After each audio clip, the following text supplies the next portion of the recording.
The sun had not yet cleared the rimrock when the first dust began to rise along the road into Arroyo Seco. It came in a thin yellow line, stirred by hooves and the iron tires of a spring wagon, and it hung in the still air like smoke from a distant fire. Men watched it from the shade of the boardwalk, hats tipped low, cigarettes cupped against the wind that wasn't there. The town waited the way towns wait for trouble or money, which in Arroyo Seco were often the same thing. Inside the saloon, the air was already sour with yesterday's beer and the night's spilled blood. A plank stage had been nailed together at the far end, rough sawn and still smelling of fresh pitch. A banner of red calico stretched across the back wall, lettered in crude whitewash, "Widows and Orphans Auction." Below it, a ledger lay open on a barrel, pages curling at the edges from the heat. Ruth Harlan stood on the boards in a dress that had once been blue and was now the color of old ashes. Her hands were tied in front with a length of rawhide, not tight enough to cut, but enough to remind. She was 23, though the lines around her eyes made her look older. Her hair, the color of sun-bleached pine, was pinned up in a way that had been meant to look respectable, but now looked like surrender. She kept her gaze on the floorboards, counting the knots in the wood, as if they might tell her how many steps remained to the door. The auctioneer was a man named Quince, who wore a silk vest and a smile like a knife. He had been a gambler before he found God, and then found the law more profitable. He tapped a gavel against the barrel, and the room quieted. "Gentlemen," he said, "we commence with lot number 4. Miss Ruth Harlan, age 23, of sound body and mind. Father passed last month owing $312 to the Arroyo Bank. Mother gone before that. No kin to claim. The bank claims the debt, and the town claims the woman. Fair sale, clean title. Who opens?" A murmur ran through the crowd. Men shifted, boots scraping, bottles clinking. A thick man in a miner's coat raised a hand. "50. $50, Quince said. "Do I hear 60?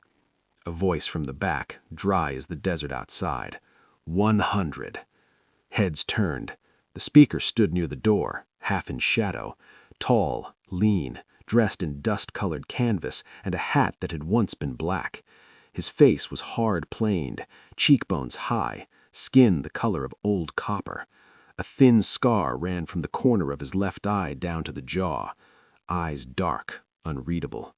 Caleb Voss. Quince's smile tightened. "Mr. Voss, didn't expect you in town so early?" "Didn't expect to be here," Voss said. His voice was low, without inflection. 100. The miner scowled. 150. 200, Voss said. Silence fell like a stone. The miner looked around, waiting for someone to top it. No one did. Quince glanced at the sheriff, who leaned against the bar with his thumbs hooked in his belt. The sheriff's name was Tate. He had a star on his chest and a look that said he had already decided what would happen next. Quince cleared his throat. 200 going once? Twice? He paused, eyes flicking to Tate again. Tate gave a small nod. "Sold to Mr. Caleb Voss." Ruth lifted her head then, for the first time since they had led her in. Her eyes found Voss across the room. He did not look away. Neither did she. They rode out of town before noon. Voss had cut the rawhide from her wrists with a clasp knife, the blade so sharp it parted the cord without touching skin. He had not spoken. She had not thanked him. The wagon was loaded with supplies: flour, coffee, salt, a bolt of calico, a sack of nails. A bay mare was tied behind, saddled and ready. Ruth sat beside him on the seat, hands folded in her lap, the dress still gray with dust.